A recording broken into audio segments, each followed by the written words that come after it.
So I now introduce the next talk. Our next session will be on cognitive neurology and neurodegenerative disorders. So chairing this session, we have Dr. Meena Gupta ma'am.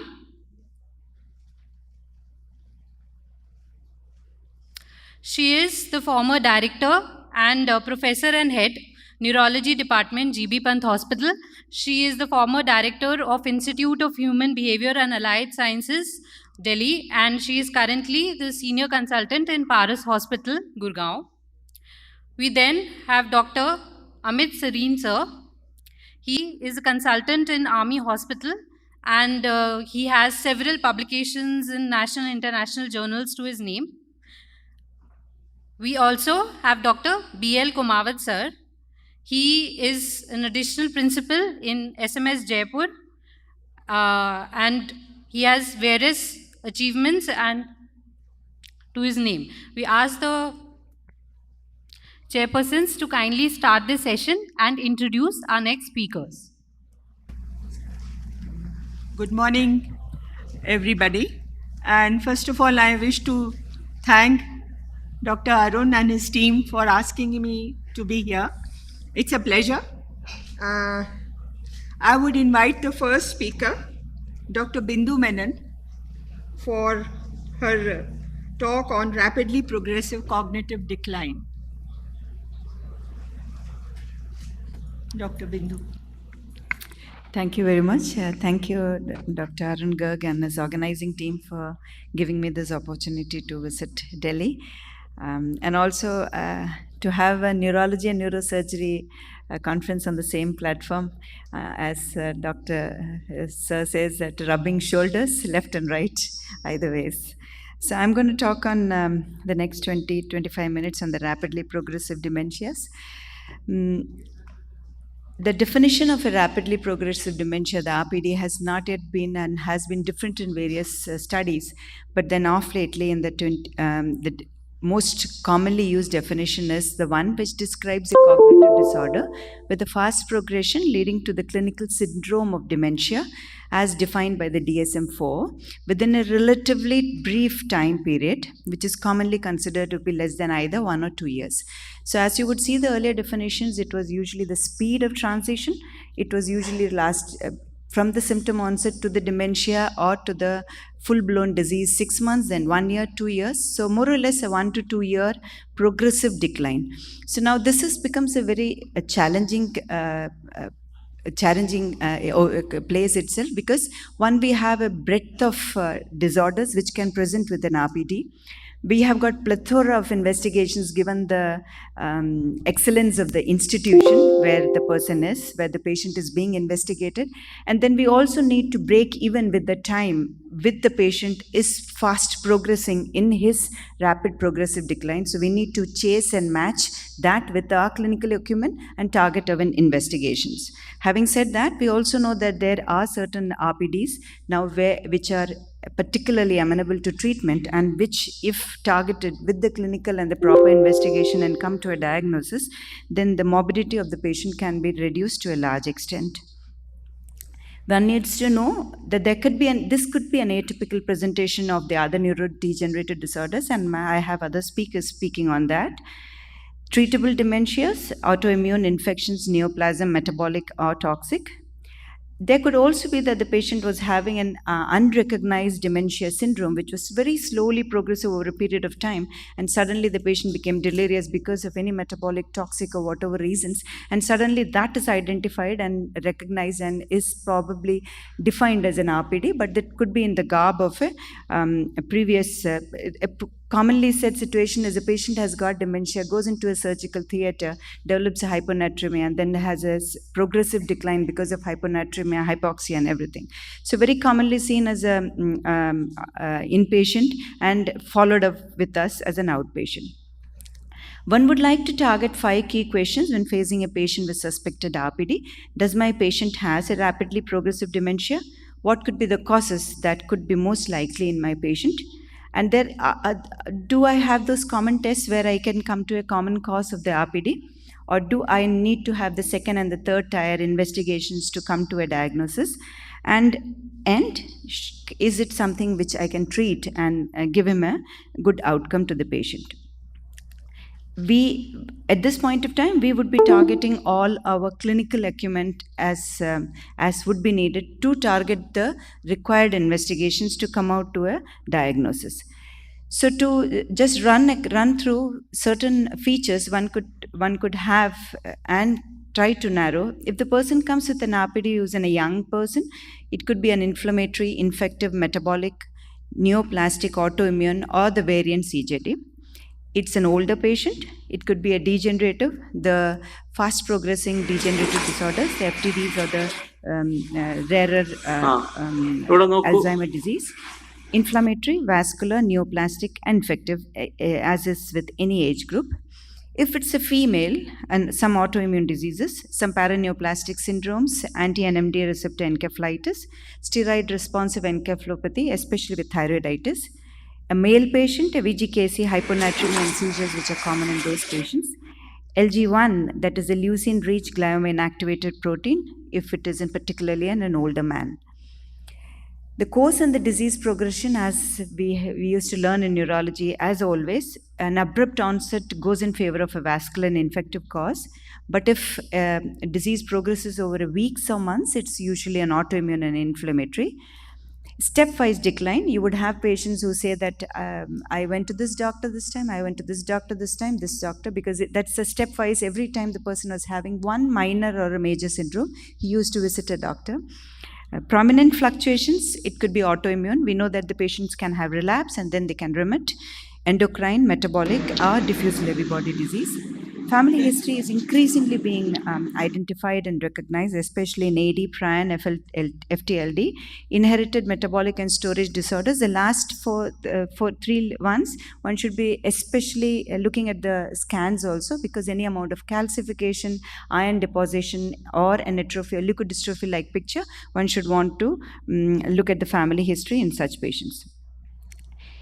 At this point in time, when I'm talking about the rate of progression, one should also understand that the rate of progression and the potential reversibility is also equally important, because they fall line in line, hand in hand. If you would look at the right upper quadrant, like in nystagmus, I would like to have your eyes shifted to the right upper quadrant, which you see that they are the most potentially treatable, and they are also the most potentially very fast progressing. So as it progresses fast, one needs to also to be very fast in the investigations.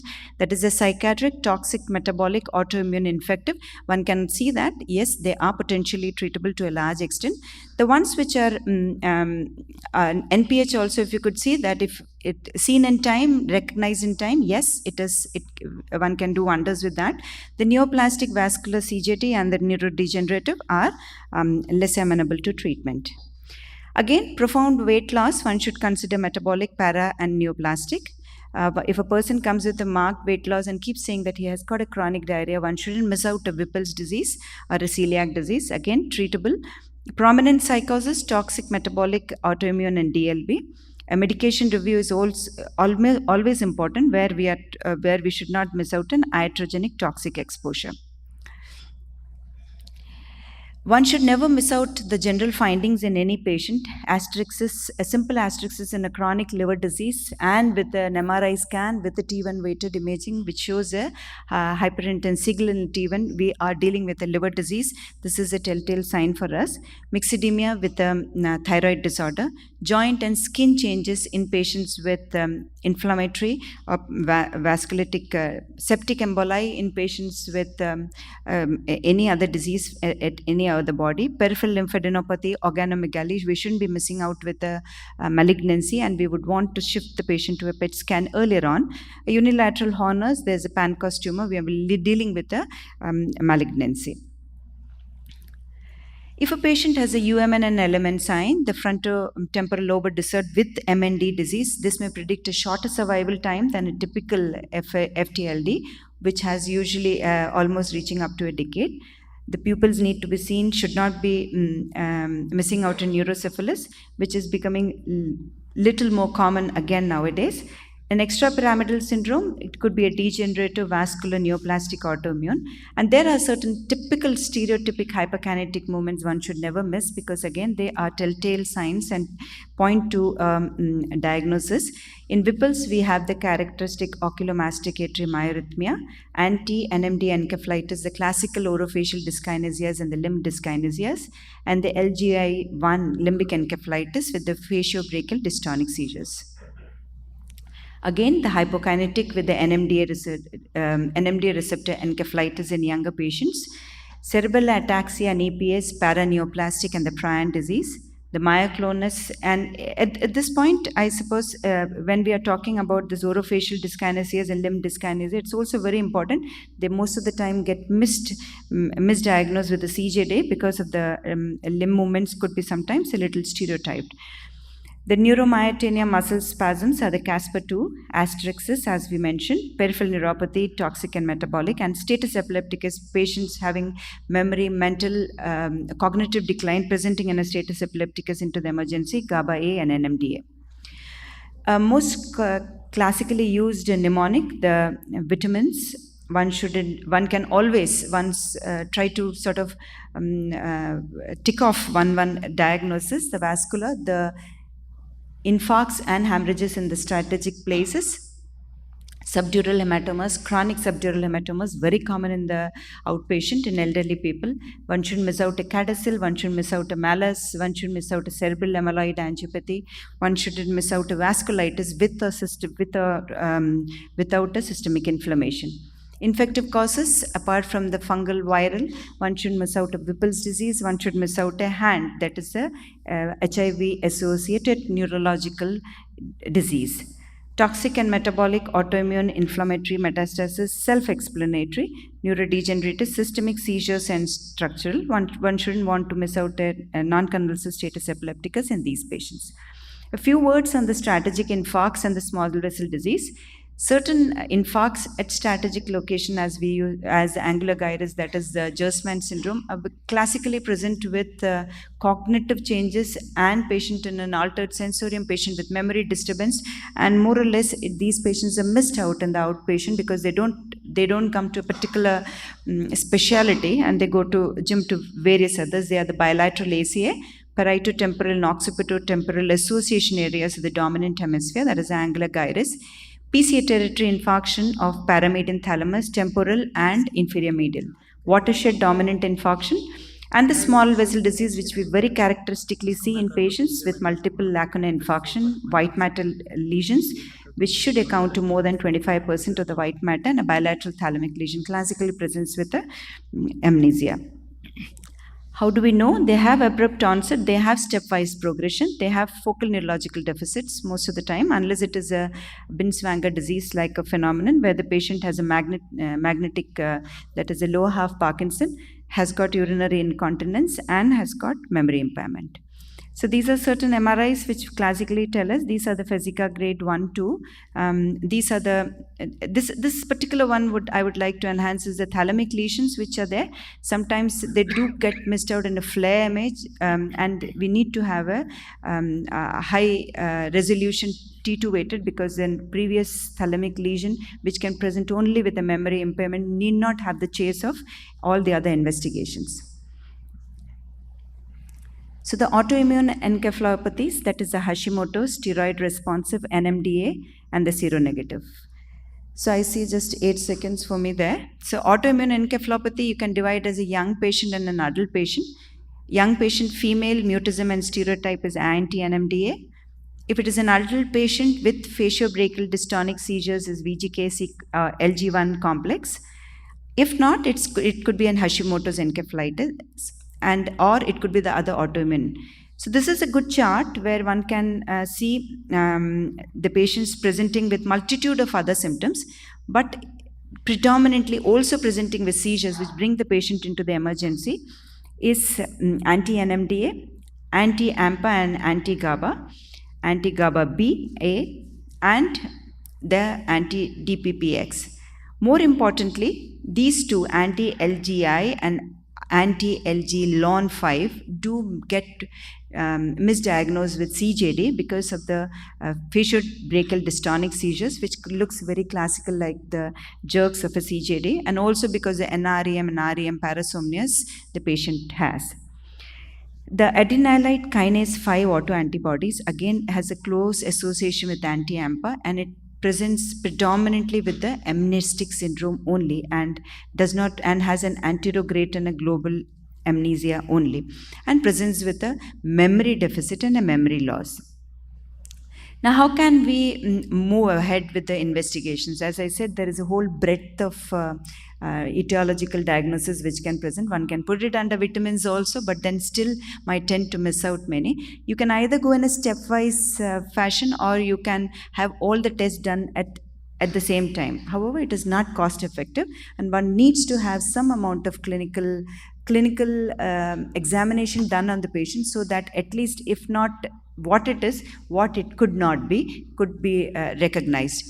The most important thing is that while we are waiting for the investigations in a stepwise manner, we might be missing out a potentially treatable disease. So it becomes imperative for us at that point of time to know that where our speed of investigation should be very high.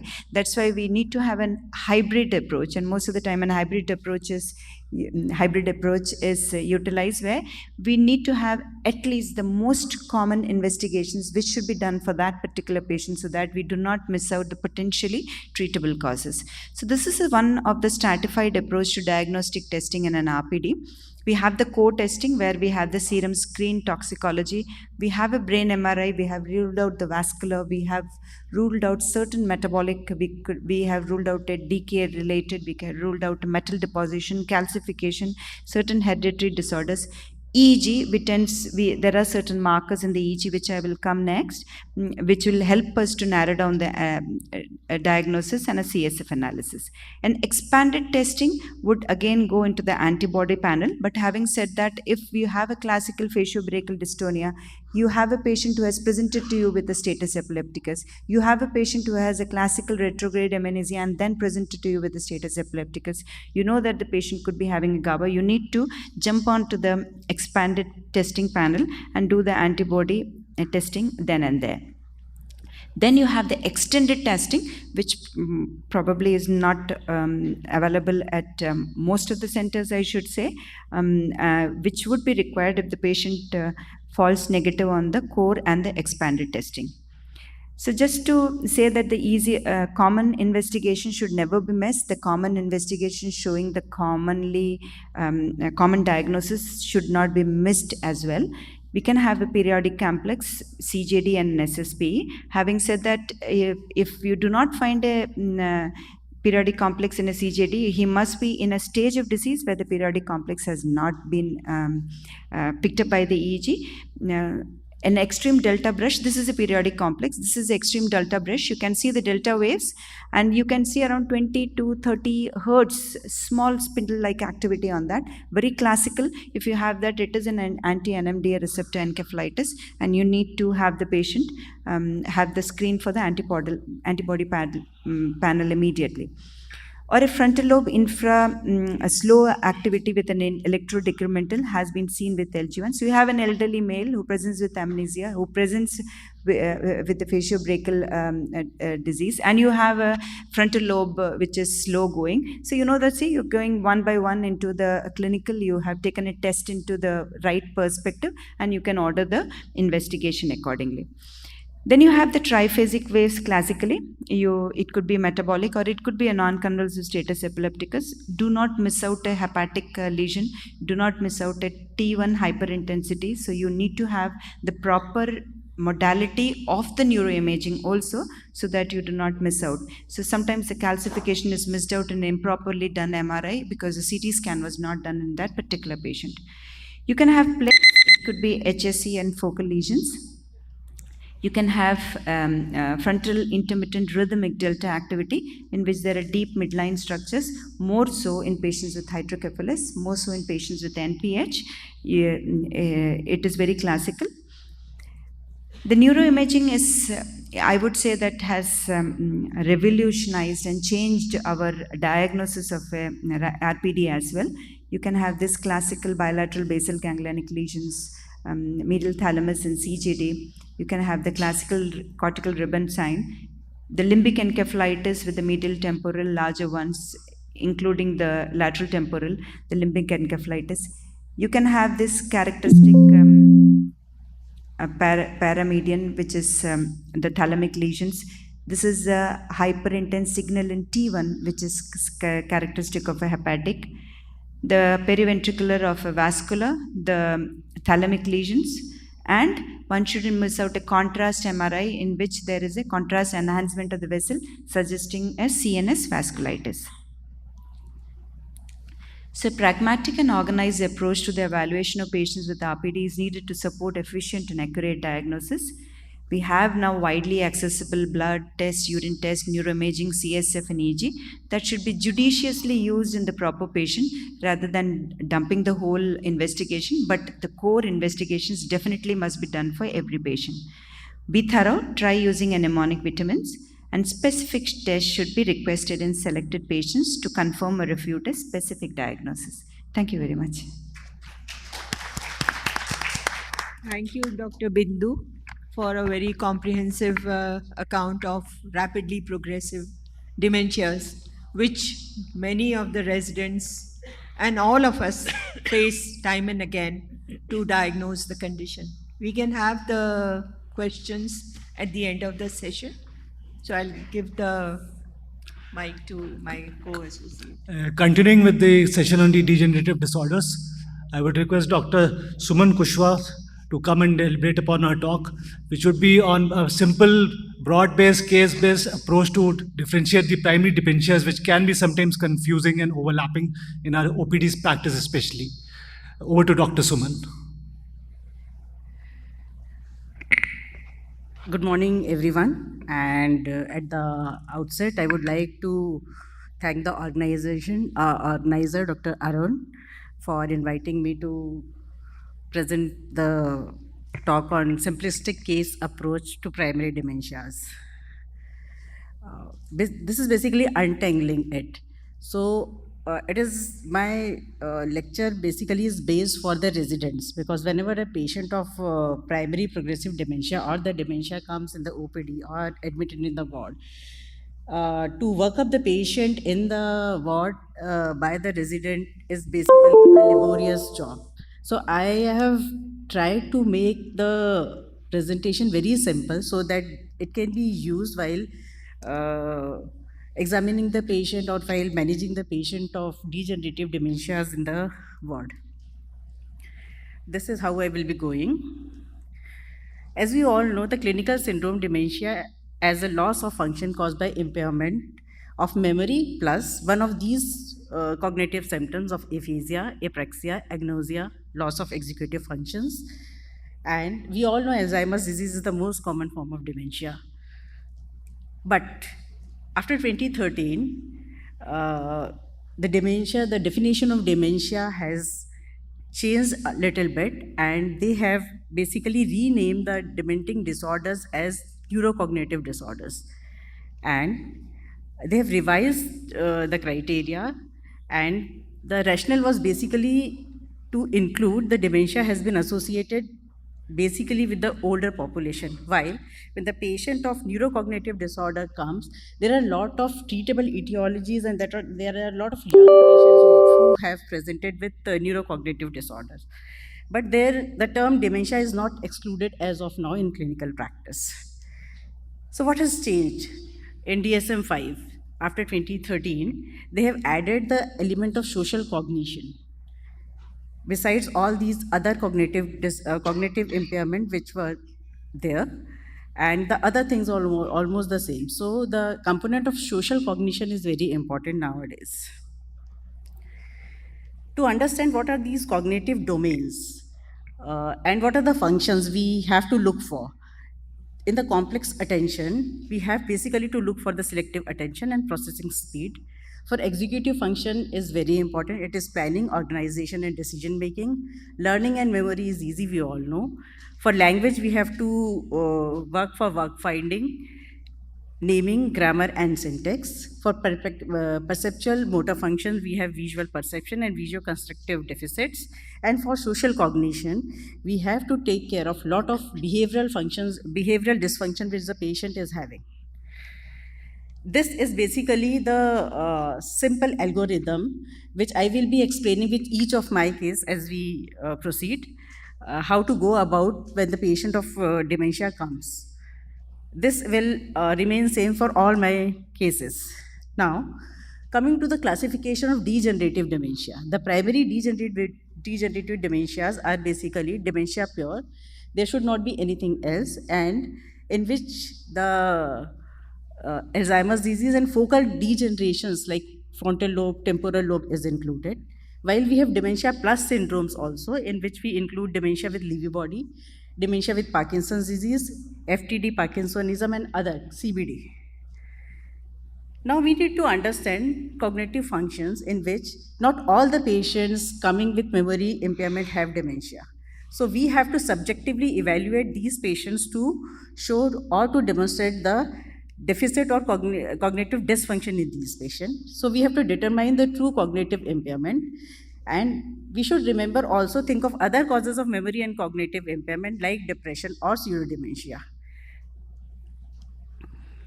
The first and the foremost thing which we should be doing and which we are doing and which we are practicing in our clinical practice is history taking. You have to take the history from the informant, which is very important, and you can understand a lot of things from just observing and listening to the patient. The history and the preliminary observation should focus on attention of specific cognitive dysfunction. If the history suggests any cognitive deficits, emphasize on leading questions. If the patient is not able to give you the history, then you can always ask the leading questions for memory, aphasia, apraxia, and agnosia, which are affecting the activities of daily living. And important is do not forget the behavior problems, and as behavior problems are the integral part of the cognitive dysfunction. Now, in history, you have to emphasize on onset of the symptom. What was the onset, acute or subacute? The temporal profile of the symptoms, what has come first and what is followed next, the risk factor associated, vascular, familiar, and autoimmune, history of any medications for ruling out the treatable causes. And after this history, it has to be followed by higher detail, higher mental function, neurological and neuropsychological evaluation, laboratory investigations, and neuroimaging. Neuroimaging is an integral part of management and diagnosis of dementia. Now, understanding the cognitive symptoms, we all know about the cognitive symptoms, but we need to also consider the non-cognitive symptoms, that is behavior and psychotic symptoms in dementia. And we have to apply the neuropsychiatry inventory to evaluate and to quantify these symptoms which are usually associated and most of the time responsible for impairment of the activities of daily living. Now, when the patient comes to you, what you need to ask for complex attention, the patient can give a history that the patient is taking a longer time for doing some work and the patient is easily distracted or the patient is not able to do any mental calculation. For executive functioning, the patient can give the history that he is not able to organize a simple birthday party at home or not able to organize the simple dinner or lunch at home whatever he used to do earlier. So this is basically executive functioning, the history which the patient will give it to you. Learning and memory, that the patient will not be able to understand and learn the new task. For language, the patient will simply give us a history that I am not able to name the particular friend or I'm not able to name the simple objects of day-to-day things. So these are basically the simple questions which sometimes you have to ask and at times the patient gives the history on their own. And for social cognition, you have to take the behavioral history. And for visuospatial function, the very simple thing, most of the times the patient attendants come and say he is losing the way to come to home. In the familiar places, the patient is not able to reach the home. So this is very important. So all these points you have to consider while taking history. Now, first thing is, there are some screening tools which are available and we are using, that is mini mental scale, MOCA, and clock drawing, and 3 words recall. These are basically for screening. But whenever you evaluate the patient of dementia, you have to screen these patient for the cognitive deficits, and we can use, and we are using all these. I will be speaking about, this is one of the most commonly used validated scale, and it has got executive dysfunction also included, besides all the other cognitive dysfunctions which we test. It is a simple test. It takes 10 minutes to administer. There are clear instructions for that. It has got Hindi adaptation also, and we have Hindi version of MOCA also. And its accuracy is more than MMSE for diagnosing AD and MCI. Now, besides doing the screening for dementia by MMSE or MOCA, and while doing the and after doing the higher mental functions, there are at times when we need to refer these patients for neuropsychological evaluation. And most of the time when there are very milder effects, milder deficits, and we are not able to diagnose, then we have to refer the patient to neuropsychological evaluation for ruling out pseudodementia. And if we quantify the particular deficit, like how much frontal dysfunction the patient is having or how much memory deficit the patient is having, then we have to send the patient for neuropsychological evaluation. For specific lobar functions, for cognitive retraining, and nowadays the neuropsychological functions are used for most of the research protocol. Our ultimate goal is basically to localize the lesion, localize the area from where the cognitive dysfunction is coming. Now, I will be presenting some of the cases which we have worked up in our neurobehavior clinic at IBHAS. See, this is first patient. He is 54-year-old gentleman. He is right-handed. He is graduate. He is a bank manager. He has a history of forgetfulness for 12 months, difficulty in navigation and speech for 10 months, and behavioral changes for 8 months. And see, the history is only of 12 months.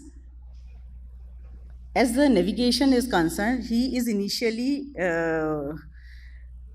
lost in the familiar places, and most of the time while he is crossing the road, on crossing he has difficulty on which side I have to go, the right side or the left side, and he has difficulty in reaching office and coming back home.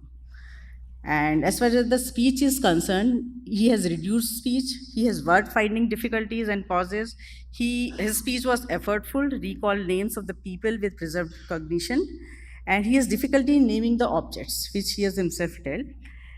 And all these things basically were affecting his ADL. Basic ADLs he was independent for, but for instrumental ADL like driving, he is requiring the support nowadays. So we have a 54-year gentleman. The course is rapidly progressive. In 1 year time, he has developed all these deficits in language, memory, visuospatial, and behavior, affecting ADLs. So the localization basically is in parietal, temporal, and frontal lobes. The family history was not significant, and he has no motor signs. The MMSE score was 12, and the MUCA was 7. The trail making, he took a lot of time in completing the trail 1, and part 2 he was not able to do. This is how you have to do the trail making. Frontal luria was okay, and the FAB score was 7/18. He has a lot of language dysfunction. I will not be going into the detail. Confrontation, he has tip of the tongue phenomena, he has word selection anomia as well. The construction was almost fine. Clock drawing was fine. Apraxia was present, and other CNS examination was normal. There was a part of Justman syndrome present in this patient. All the routine investigation, including the MRI, was normal in this patient. This was the CT scan. This was the PET scan of the patient, which has shown advanced Alzheimer's disease. So 54-year-old gentleman with rapidly progressive course is diagnosed to have advanced Alzheimer's disease. This is another 52-year-old married graduate, resident of Nepal. He has presented with difficulty in speaking, mainly the speech problem. But another alarming thing was in this patient was weakness and wasting of upper limbs since last 4 months. This was also quite rapidly progressive. So this patient has language impairment, indicating frontal lobe involvement with bulbar and anterior horn cell involvement, subacute onset with rapid progressive course. Primitive reflexes was present. His MMSE was 26/30. He has language dysfunction. This is the writing sample of this patient. He is a graduate and he is writing like this. There are a lot of syntactical error in this patient. There is a lot of semantic and phonemic error in this patient. And we have done the detailed Western aphasia battery in this patient, and the patient was 93.8, which is indicative that the patient is having aphasia. So this patient, the other cognitive functions were normal, and we have a lot of motor dysfunction in this patient, atrophy, fasciculation, and he was spastic, and all the reflexes were exaggerated. All the routine investigations were normal, and this was his PET scan. And the electrophysiology has shown the evidence of denervation and reinnervation.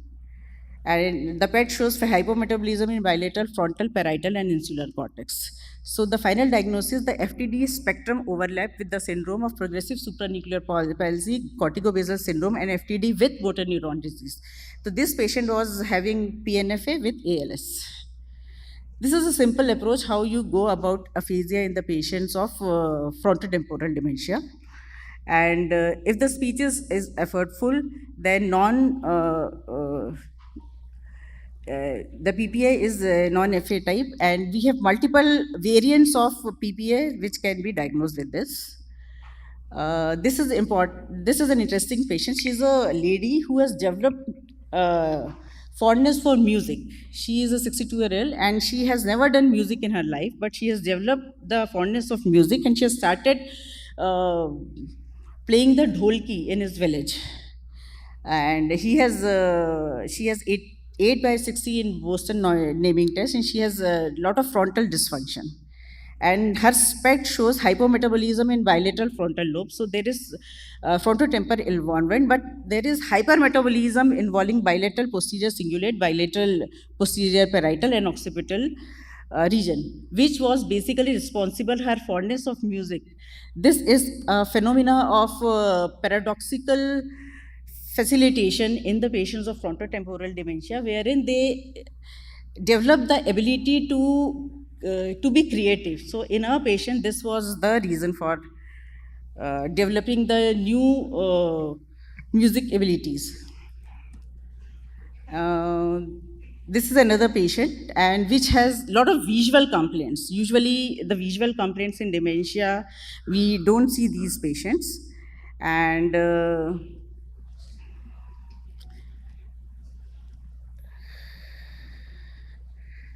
so this patient basically was having a lot of visuospatial. I want to show the video.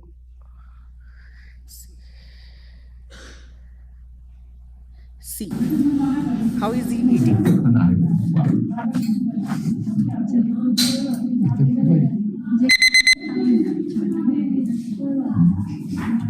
This patient basically will be eating only from one side of the plate. He will only be eating the chapatis. He will not be looking towards the other side of the plate. So there was gross neglect in this patient, and he has a lot of visual symptoms.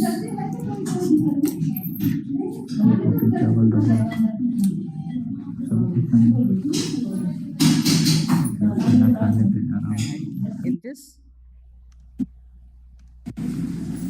कलम को खोलो, कलम खोलना है ना कलम को, ढक्कन निकालो। हाँ, ढक्कन निकालो।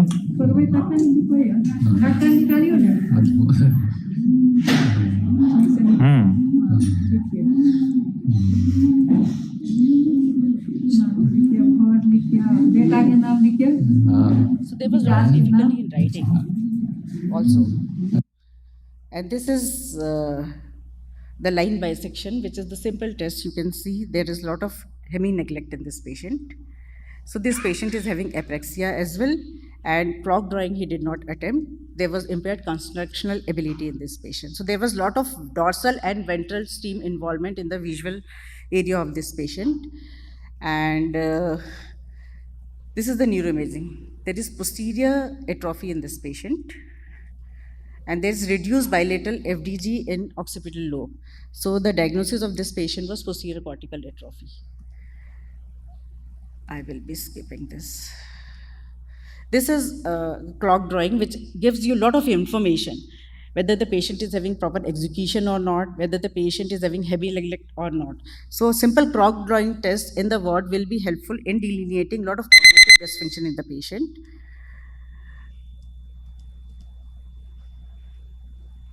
In just my last 2 slides, in which I would like to tell about the new diagnostic criteria which has come up in 2018, in which they have a algorithm of aggregated beta amyloid and aggregated tau and neurodegeneration, and there is a lot of combination of these 3 elements which needs to be considered for diagnosis of dementia, not at the bedside but for the research.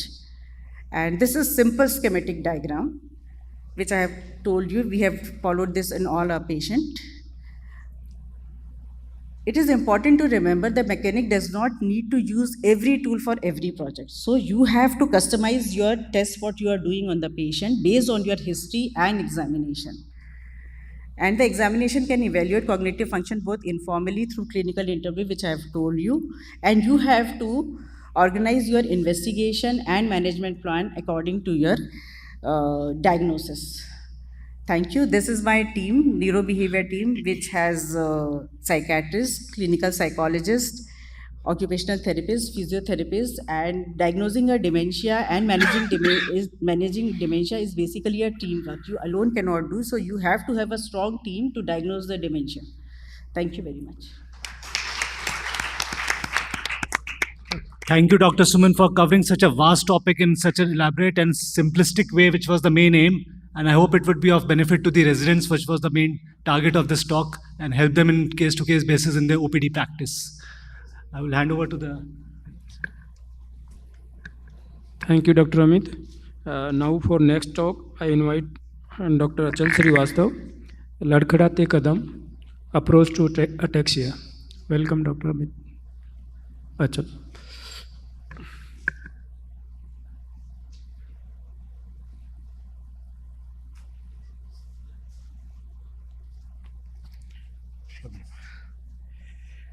Respected chairpersons and colleague and students present here, I would like to thank Dr. Arun Garg, who invited me to deliver a talk on this subject on which I have been working for many years now. Approach to ataxia. I have part of it not written here, Ladkhaarate Kadam, because I was afraid of MCI rulings. I thought that I should not write Ladkhaarate Kadam. So we'll continue with the approach to ataxias. So when we talk of ataxias, we all know that it's a Greek word. It means something not in order. When a physician looks into a case of ataxia, he thinks of a cerebellar disease, a syndrome which has imbalance and incoordination involving gait, limbs, and also some speech difficulty. So when we talk of ataxia, we think of that. However, ataxia is just a symptom, not a specific disease. But invariably, when we talk about ataxia, you think of some SCA. So why a proper approach is required? We will go into that and then go into how to approach. We must understand that there are other than cerebellar causes, not only just cerebellar. And there is a lot of overlap in the symptoms. Even if you talk of cerebellar ataxias, you talk of SCA 1, 2, 3, there is a lot of overlap. Even other SCAs as well. Even a single disease has heterogeneous picture. Type 2 ataxia, where you may have a Parkinsonian type presentation. In the same family, you will have some people having Parkinson-like picture and some people having ataxias. Therefore, it is very necessary to have an approach in your mind which you will follow when you are seeing a case of ataxia, and also to use the investigations judiciously. So whenever a case of ataxia comes to a physician or neurophysician, few things come to your mind: toxin, alcohol, demyelination, vascular, etc. And other than that, you people think that must be some genetic cause. So that is where your workup actually starts. Which investigations to advise, you think in your mind, and it will come to your mind if you have the background in your brain. Yes, these all I should think of. So what happens? Many people leave it there. If it is not alcohol, not demyelination, not toxin, not tumor, forget it. So various causes of ataxia or various axes in the brain or other parts of your body from where ataxia can arise. Of course, one is cerebellum, then sensory ataxia, frontal lobe ataxia, vestibular causes, even pseudo-ataxia, and not only that, psychogenic as well. So I will not go into the details of each and all because it will take a lot of time. You have neural localization inside cerebellum, and the three important causes, cerebellar, sensory, and frontal lobe. You can differentiate to much extent by clinical examination and by history. You can see here that if a cerebellar cause is there, you will have some wide base, whereas in sensory ataxia, you will have a narrow base. The patient is mostly looking down, trying to gather cue. Then if you see these patients, you will find that some of them are slow, some of them are very slow. Romberg sign, you can do heel and chin test, and then there are initiation difficulty which is very prominent with frontal lobe ataxia. And you will think that they will fall. Ladkhaarate Kadam, it's not like that. Cerebral people have this feature very late into their illness, whereas frontal ataxia and sensory ataxia people may fall frequently. This try to localize various features into the cerebellum. I will not go into the details of that. There are some general considerations when you talk of cerebellar disease. If the symptoms are lateralized, then means the lesion is on one side. Generalized symptoms, just general consideration. Generalized symptoms means some bilateral lesion. Acute symptoms, that means there will be severe abnormality at the onset. There may be remarkable recovery or there may not be any recovery depending on cause. If there is gradual progressive decline, means there is some chronic etiology. Disequilibrium, ataxic gait means there may be some vestibular etiology. Truncal and gait ataxia may be the lesion is somewhere placed in vermis. Appendicular ataxias, the lesion may be placed in cerebellar hemispheres. These are some general considerations. These are the usual symptoms which appear when you see a case of cerebellar ataxia. So how to go into that? If a case has come to you, you take history, you do examination, several points you consider strongly: age at onset, course of illness, distribution of ataxia, other symptoms which the patient may or may not have. You take history, drug intake, you know that there are many drugs which may produce ataxia. Family history, you must draw a 3-generation chart, take history of consanguinity, and there should be direct questioning of patient as well as the relative. Draw a chart, then ask specifically whether this patient had some problem, this patient had some problem. I mean, not patient, this individual had some issue, this individual had some issue. Once you draw a chart, only then you will get an answer. Otherwise, usually the patient and their relative, whosoever is present there, they will say, no, nobody else is ill in the family. So, of course, social and occupational history, then you do examination. You also do other systemic examination depending on your suspicion. Also, you must do it regularly. You apply rating scales depending on requirement. You do imaging, electrodiagnosis test, autonomic function testing, ophthalmological examination, genetic tests, lab tests. It all depends on whatever suspicion you are having in your mind. Not all tests are to be applied to everyone. So like serum lactate pyruvate, you will not do in all cases. Heavy metals, once you are suspecting, only then you will do it. Tissue studies, CSF studies, all as per your requirement. So coming back to those important considerations. So first one is age at disease onset. Then family history, ethnic origin, because there are several ataxias which are specifically found in one particular community. Mode of onset and disease progression, very important. Then you get clues for examination findings, and then do investigations. We go into one by one. Age at onset. Childhood onset, what happens? Mostly there will be congenital, metabolic, infectious, sometimes tumors. Hereditary ataxias in this age group, you have to specifically think of. There are very few causes. In adults, various sporadic ataxias will be there, and those SCAs specifically which we talk of. So we divide into two categories, less than 25 and more than 25. And even below 25-year age group, in less than 3-year category, very few causes. Ataxia telangiectasia, infantile onset SCAs, X-linked sideroblastic anemias, and various cerebellar malformations. Above this age group, but below 25-year age group, again ataxia telangiectasia comes into picture. FRDA is the Friedreich's, is the most common etiology in this age group. A-beta lipoproteinemia, vitamin E deficiency, AR-SACs, various inborn errors, mitochondrial disorders, and episodic ataxias also fall into this category. This is a big list. Now some more than 40 genes are known producing autosomal recessive ataxias. Many of them we have reported. Beyond 25-year age group, again you have to decide whether genetic or non-genetic. As I said, there are many causes which are sporadic in this age group. However, you must understand many may have started in childhood and now you are seeing the patient after 25-year age. There are some adult variants of various ataxias which are likely to start in early age group like Friedreich's, Wilson's disease, hexosaminidase A deficiency, NCLs. This is a list which shows various autosomal dominant, autosomal recessive, rather than a division, a classification type. It has been classified in many ways. This is a genetic type classification. X-linked, mitochondrial. There are non-hereditary groups, which is again more common beyond 25 age, and also they are mostly sporadic.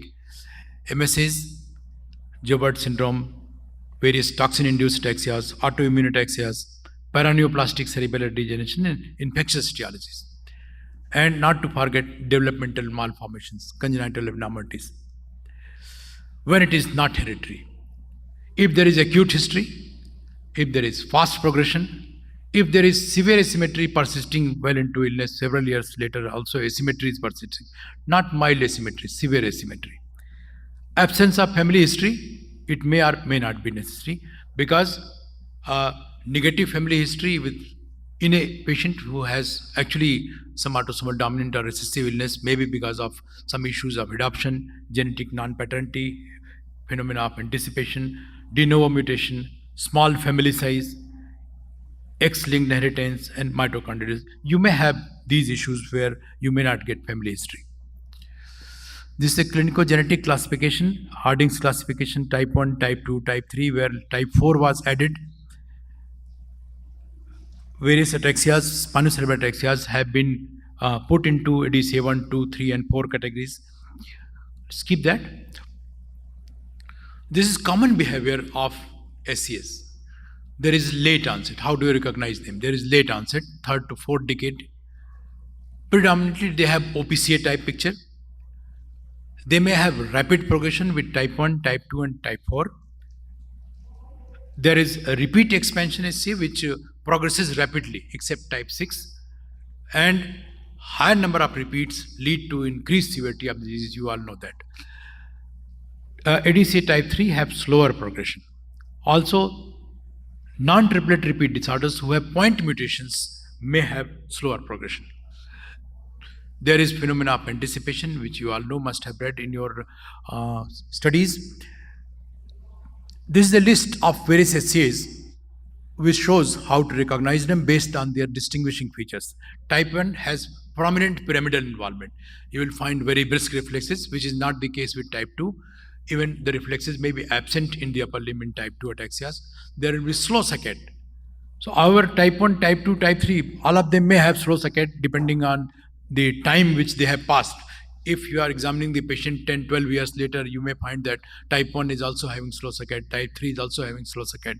However, type 2 will have slow saccade early into illness, and as the time passes, this saccade slowness further increases. There is prominent neuropathy in type 2. Type 3 may have some ophthalmoplegia, peripheral neuropathy, Some may have Parkinsonian phenotype. There are various subtypes which have been described with type 3.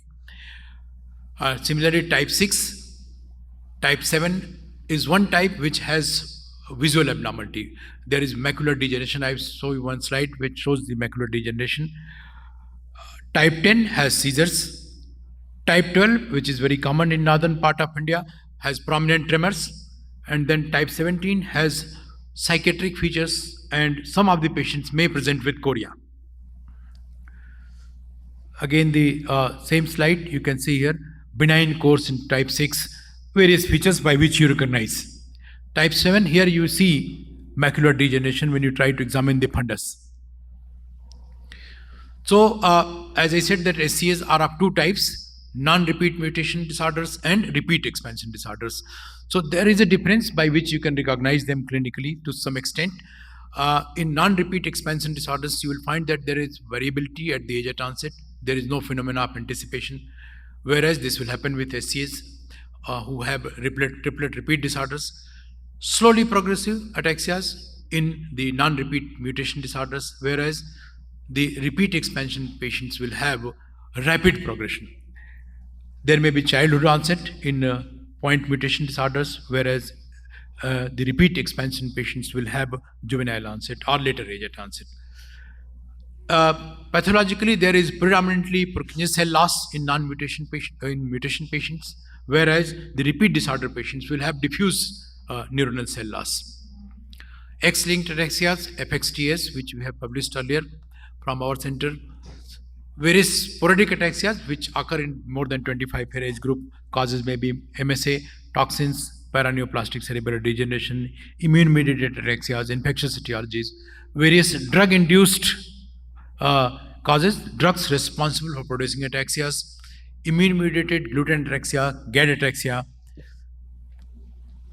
various antibodies which have paraneoplastic etiology and produce ataxias. Sometimes the ataxia appears even before you find the cancer in the patient. Various vitamins which may be responsible for ataxias in the patients, B1, B12, vitamin E.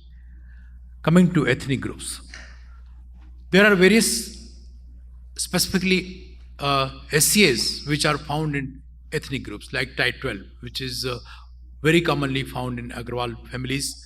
Type 7, which is commonly found in Jats from Haryana. And type 3 is more prominently found in ethnic Bengalis. So these are some considerations which you see once you are examining the patients. So this is a worldwide distribution of various ataxias. Of course, we are in our country, so we can look into the lowermost portion of the slide. Type 12 and type 2 are commoner types, and if you think of worldwide, you can see the blue one predominates here, and type 3 is the commonest type worldwide. This is our database of some 5,600 patients, where we have characterized almost 1,500 cases, and you can see here type 2 and type 12 are the commonest types, followed by type 1 and then 3. There are various other ataxias which we have found and reported, type 28, FXTS and others, type 11 as well. This is a distribution of ataxias across our country. Some of these studies have found that type 1 is commoner in southern part of India, type 2 and 12 is commoner in northern part, eastern part of India. Type 12 is a specific type, as I said, that it is found specifically in Agrawal community, has prominent tremor in hands, and some patients may not have ataxia. So that is what you must know, that these patients may just have tremor. This is a paper in which we described that with 43 number of repeats, patients may have ataxia. Before this, 51 number of repeats were considered as pathognomonic. We also tested some 104 patients with early onset ataxias, found several of autosomal recessive ataxias, specifically ataxia with oculomotor apraxia type 2 was the most common ataxia. Depending on the mode of onset and disease progression, acute, subacute, chronic, you can consider various etiologies. Again, episodic, there are various episodic ataxias. Symmetrical, asymmetrical, again, you can put the causes into the acute, subacute, and chronic categories depending on your knowledge. There are various ataxias which progress very rapidly. Acute infective illnesses, acute metabolic conditions, some toxic and vascular etiologies and tumors. And not to forget that large expanded and ill patients also deteriorate very fast. Paraneoplastic etiologies, sporadic C disease. These are the ataxias which will have very fast progression. These are some of the episodic ataxias. Various episodic ataxias having specific features, you may recognize them to some extent. There are various key features by which you can recognize several of the ataxias, like skeletal abnormalities, some skin abnormalities, eye signs, cardiovascular abnormalities. I'll skip that because of sparsity of time. Depending on various prominent features like chorea, cognitive impairment, dystonia, epilepsy, myoclonus, you can again consider various possibilities, various etiologies of hereditary origin. Various tests which are required in different ataxias. Depending on your suspicion and your knowledge, you can subject the patients to various tests, various neurophysiology approaches. You must know that there is demyelinating neuropathy in Repsom's disease. Neuroimaging techniques also help to some extent. Otherwise, it's very difficult to discriminate the various ataxias based on imaging features. This is cerebrotendinous xanthomatosis. You can examine the patient. You will find cutaneous lesions, subcutaneous lesions rather. And also the MRI picture is specific.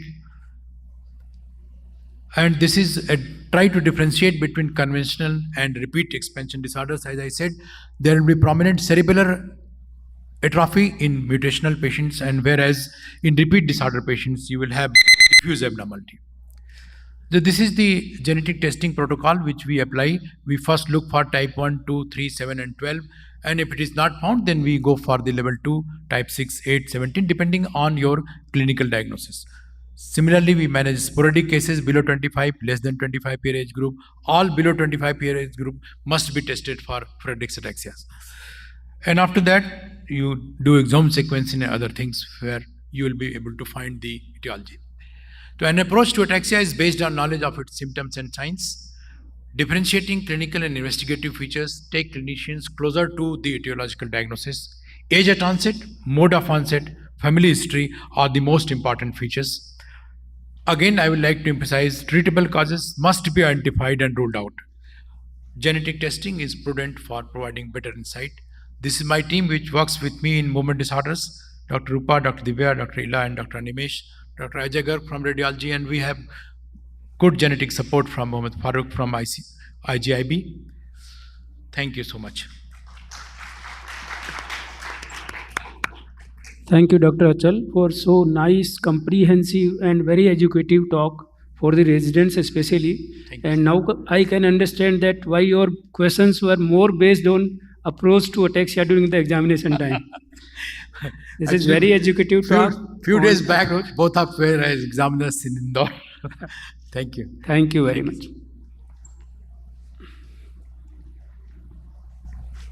The last talk, I would invite Dr. Sudheeran to give his talk on possible neurodegenerative disorders, but don't miss on the treatable ones. Dr. Sudheeran.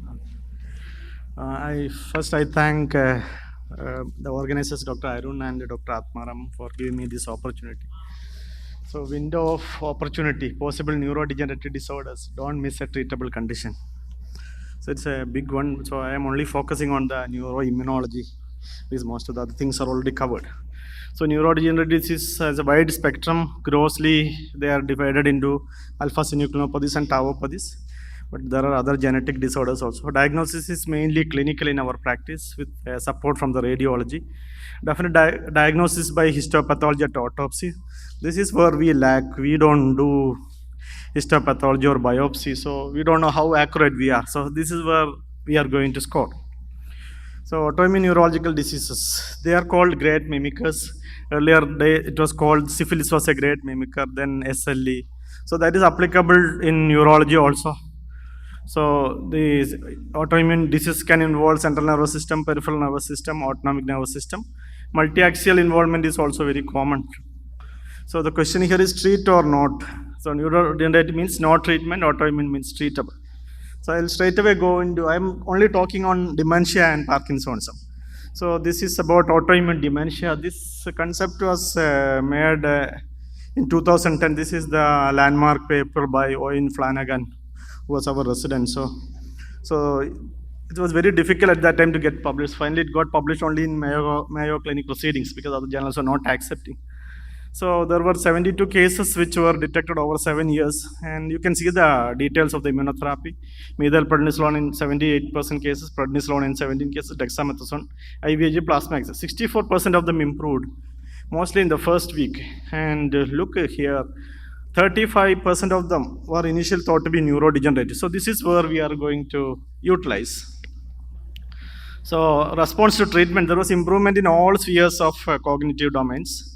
There was radiological improvement, electroencephalographic improvement, that was then 56% of cases. There were 26 patients who responded to immunotherapy, followed up for more than 1 year. So there was good number of relapse on discontinuing immunotherapy. So I take it as a positive sign that the drug was working. So how they, based on this Mayo Clinic study, these were the predictors of treatment response: subacute onset, fluctuating course, presence of tremor. Then earlier treatment had a good response, presence of cation channel antibody, that is VGKC, calcium channel antibodies, then ganglionic acetylcholine antibodies.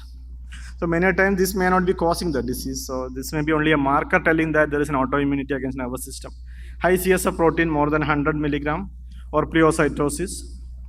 So now we'll see what is the definition. There's no clear-cut definition. So it can be defined like this. Autoimmune dementia is a term that describes cognitive decline of an autoimmune basis. So this is the existing literature which I am going to show, and I am going to contradict in the end. So the likelihood of autoimmune dementia is higher in younger patients, that is less than 45 years, early onset, that is less than 60 years, and rapidly progressive cognitive decline, which Madam has elaborately described. So, but what has to be taken into notice is that it can occur in elderly. So never feel that it's a disease of young people. So again, misdiagnosed as neurodegenerative disease. Sometimes it can be paraneoplastic. So these are the prevalence studies done earlier. So among 17 to 45 years, neurodegenerative dementia is still more common, 31.1%. And autoimmune bar inflammatory accounted for 21.3%. In India, autoimmune was there in 18% from the PGA study, but infections were more common. So these are the clinical clues: acute and subacute onset, days or weeks, fluctuating or rapidly progressive course, strong history or family history of autoimmunity. So this is one of the important clues which we should utilize in our practice for any disease, any neurological disease. So then risk of cancer, history of cancer or family history of cancer, or history of unexplained weight loss in a patient with dementia may tell that this could be paraneoplastic. So viral prodromes, this was added later. So they have improvised. Post-infectious autoimmune process can be there. Then if there is associated seizures, status epilepticus, which is not regularly seen with this disease, we have to strongly think about this.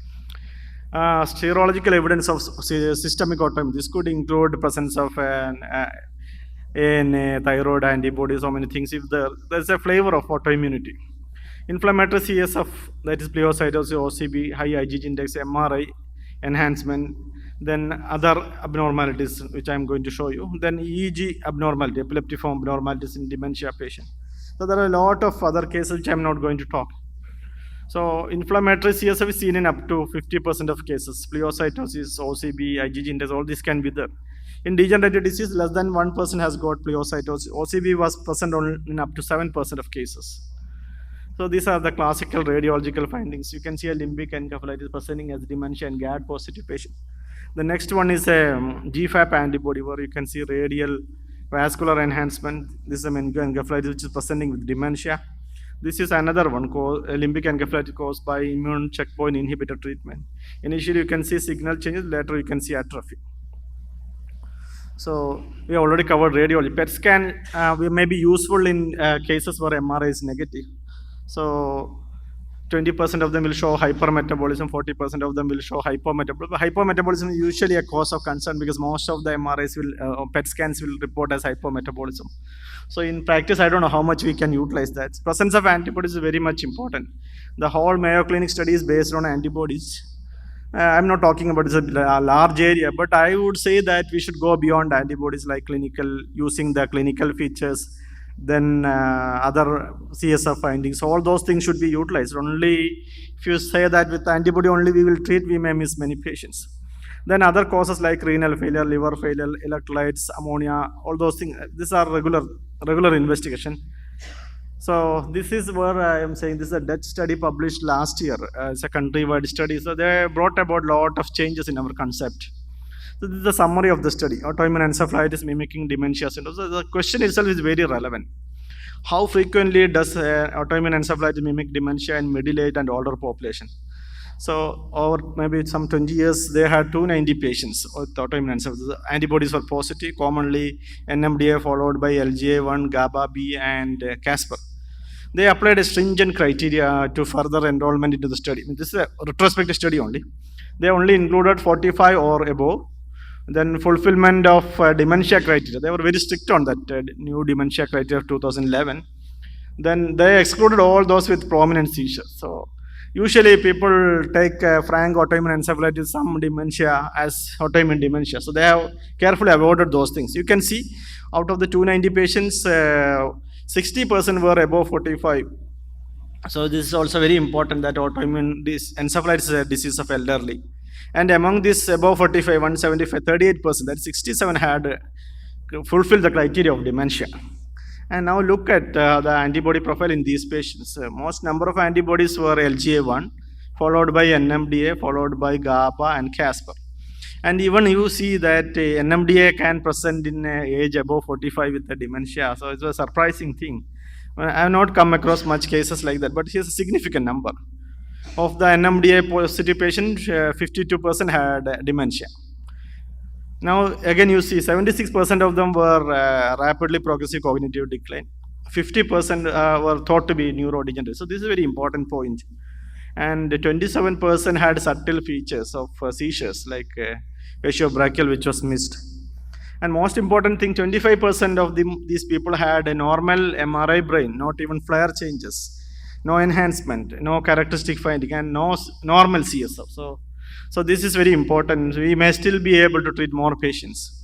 And another interesting thing is that dementia-associated biomarkers like tau proteins, beta amyloid, those were positive in 61% of cases. So just because those things are positive does not make it truly degenerative. And 1433 was positive in 19% of cases. So most important thing we want to say here is that there can be dementia with normal MRI and normal CSF with inflammation or autoimmunity. So normal CSF was seen in 53% of cases. That is, more than half of them had normal CSF, 54% had normal MRI, and 25% had all normal. So with this, we'll move on to Parkinson's. Unlike this, Parkinson's has very few literature, like very rare. Paraneoplastic autoimmune Parkinson's was described by Dalmau in 2004 in his series of MATA antibodies. In Mayo's GAD65 antibodies, they have classified some as 4 cases, MSA, PSP, OPC, but nothing is mentioned whether they were treated and all. Then only one was written as partial treatment.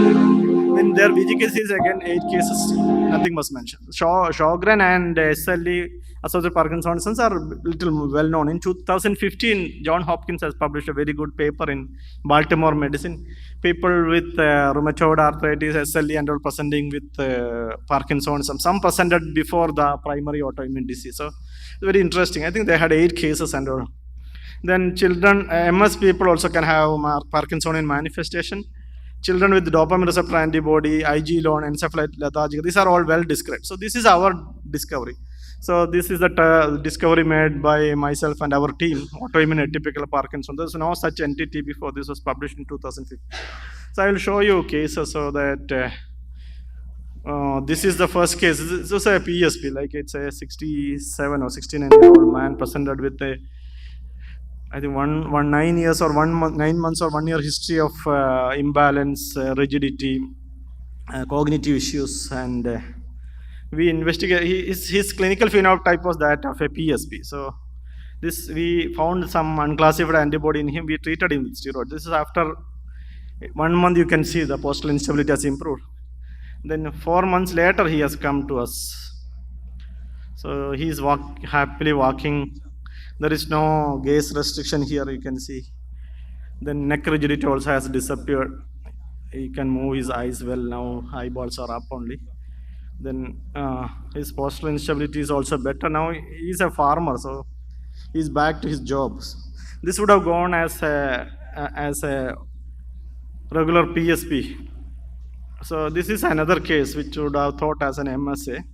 This is a 77-year-old soldier who presented with a bladder dysfunction like urge incontinence, Parkinsonism, ataxia, and you can see this was about, I think this is about an year history, slowly progressing. Thought to be an MSA. He had severe postural fall of BP that even the tilt table has to be discontinued. We found an LGA1 antibody. Probably this is the first LGA1 related this thing, but our paper took long time. By the time one more paper came. So with 5 days of IVMP, you can see how much he has improved. He's marching like a soldier, though he's an ex-serviceman. And 1 month later, he is coming and walking.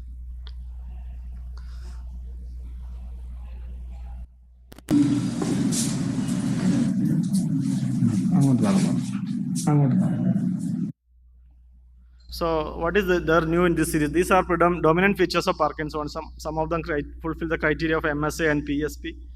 So we could find some new antibodies. There were 10 cases, 9 males. This was the mean age, 49 to 75 years. Disease duration was from 4 months to 13 years. 2 were probable MSA, possible PSP. 3 were probable PSP. 4 did not fulfill the criteria. Of the 4, one had looked like a PSP but had significant ataxia. The other one looked like a CBS but marked ataxia. One was on 1,200 milligram of levodopa for 7 years. He had psychosis in the beginning and now also. So we were able to stop his levodopa.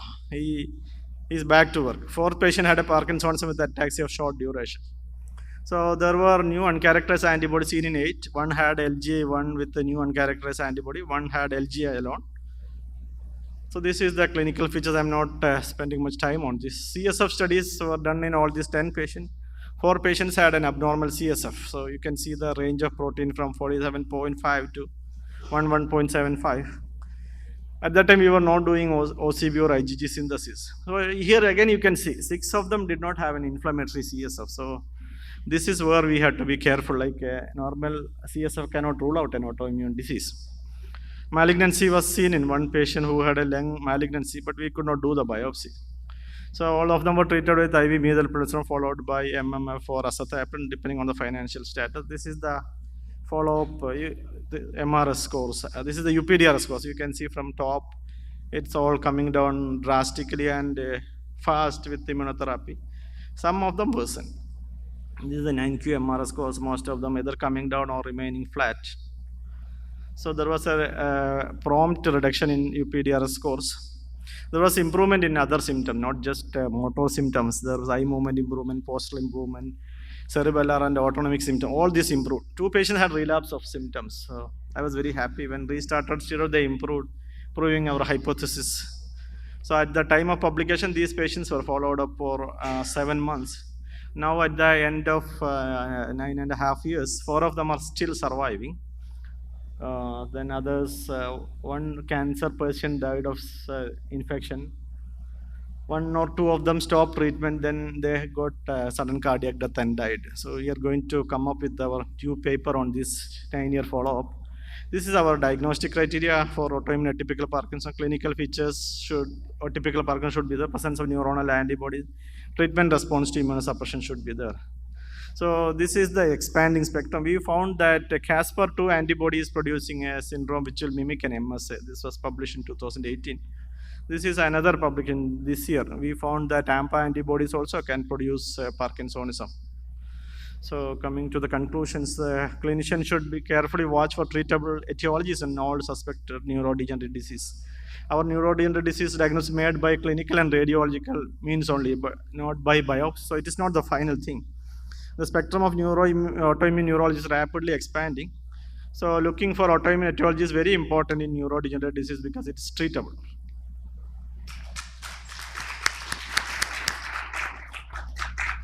Thank you, Dr. Sudheeran, for a very good, comprehensive, clinical-based study on autoimmune dementias, basically. So now the session is open to questions, comments. Before asking the question, my question is for Dr. Sudheeran. When you go for antibody panel in these neurodegenerative disorders, when you suspect either to the poor treatment response or atypical features, when you suspect, because these are very common to have the treatment failure also. Yeah, I do for every patient, sir. The reason is that what is we autoimmune neurology? I am trained in Mayo. This is the way we do.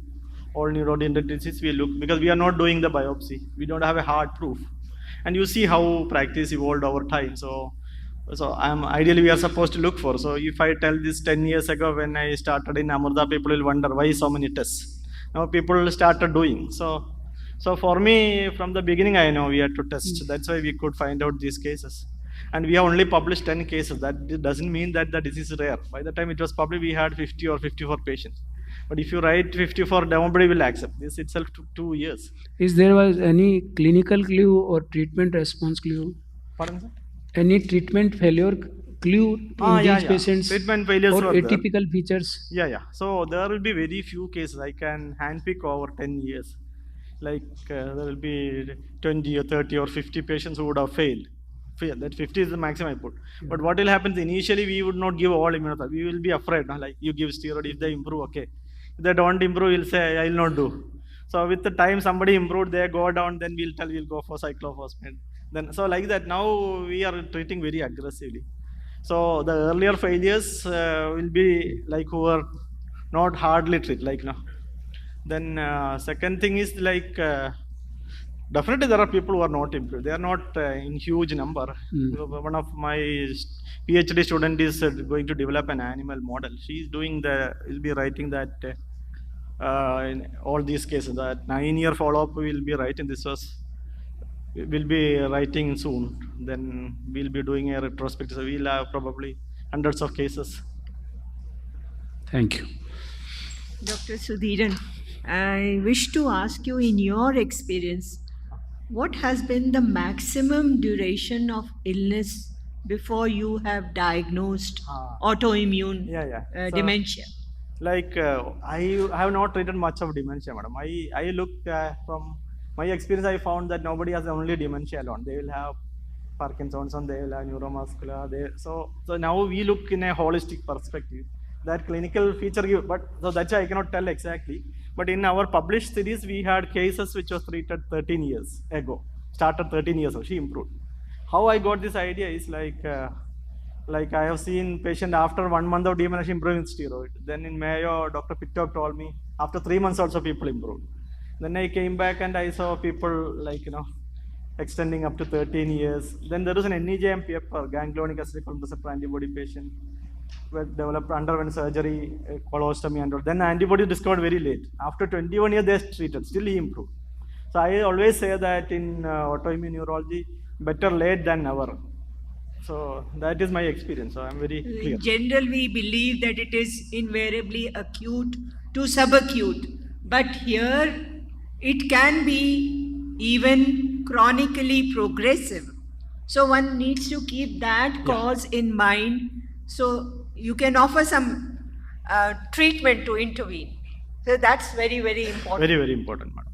Rather than the name of antibody or this concept is very important. Like whether even if it is late, there may be patient who will not improve. That's a different thing. But the bulk of them improve despite a long duration. So invariably we label it as a progressive degenerative illness.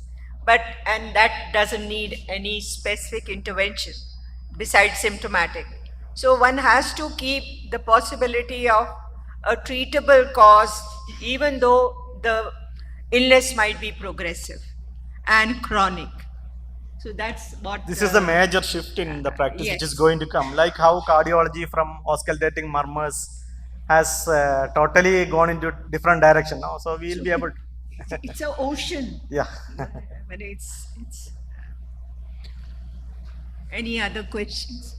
Yes, doctor? Hello, sir.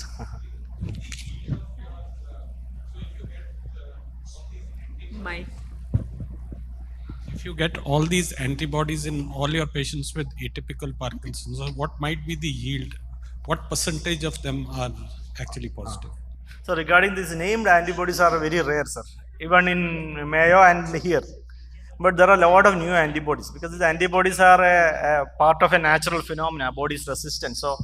So what we name it is very few of them. So there are a lot of undiagnosed antibodies. So we always see that, very common, sir. It's like every other patient has that. Question is how we utilize that. You get that antibody positive, that unclassified, then you have to carefully look whether any other alternative diagnosis there. If there is no alternative diagnosis, we should give the patient an option that there is a chance that you can be treated. We are not very sure. So we talk to them. So now for you, there is a reference. At that time I had reference. Mayo was also not treating. Now I remember, I recently saw Dr. Pittock's video. More than half of the antibody positive will be unclassified. It's very natural because we are catching natural phenomena. So it will not follow our rules. Yes. Good morning, sir. Sir, my name is Dr. Shwet. I'm working as a consultant in Jaipur. Sir, I had recently a patient who has come with this facio-brachial seizures and cognitive decline, depression. Initially, he was seronegative. I did the this immune panel workup. He responded to steroid pulse, but he's been coming again and again. He's been seronegative. So, is it advised to treat him empirically, and for how long? You have to treat them for long, actually. This patient, nobody knows how long to treat. I usually treat them for 2 years.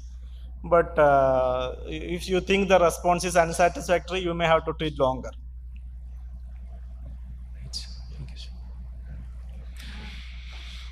If there are no... Yes, please. See, as an internist, I want to know that if a person of a neurodegenerative disorder, a looking disorder, or a Parkinsonism comes to me, like ma'am said that they had more than 3 to 5 years history. So as an internist, what panel of autoimmune workup do you suggest to me that I should do before I send him over to the neurologist? So there is no fixed panel. I look everything, not restricted to full panel, autoimmune panel, IG, so many new antibodies are there. We look for all those things. So we cannot reduce this will happen. No? All the named antibodies are very, very few in number. We have got only 9 IG loan positive so far from 2008, not our patient, in our lab. So that way we cannot tell it's a very restricted number, do this and all. That is a difficulty, but probably with the time we'll be able to ease it out, by finding out which is the commonest antibody in our country, developing new panel. We are on the work. In 2-3 years, we'll be able to clear this confusion. I'm Dr. Manveer. I just wanted to share my experience with Dr. Sudheeran has helped. I'm here. And I think the first Eglon 5 antibody, we picked up and I sent to him and it has come positive. And it was reported in the journal Sleep Medicine a few years ago. But that patient, by the time he came, was already too late. He had the full-blown picture. Besides a sleep disorder, he had dementia, he had ataxia, he had parasomnia, sleep apnea. He'd spent about 8 or 10 years in this country, and then we couldn't save him actually. So we lost him. So I think, but the wife did feel at least there was a positive closure and a diagnosis. He was a younger person, exactly went through a severe decline, cognitive, and a sleep apnea. So which was not put together. But that was the first case which Eglon 5 came positive. And thank you for your help in that. Actually, Dr. Joy Desai got 2 patients positive. He aggressively managed the plasma exchange and all. Patient improved very much. That's what he told me, madam. So I think it comes, we need to pick them up early. Mine was just very late. Madam's was, I think, nearly 10 years. Correct? Yes, it was too late. I'm sending another one, I think. Older patient. Reaching older, you. 60 years, I think, madam. Yes, he was, but I'm sending another one who has similar. So let's hope he's earlier, if we can find it out earlier. Thank you. I think we should wind up the session now and proceed with the next one so that we are on time. Thank you for the active participation.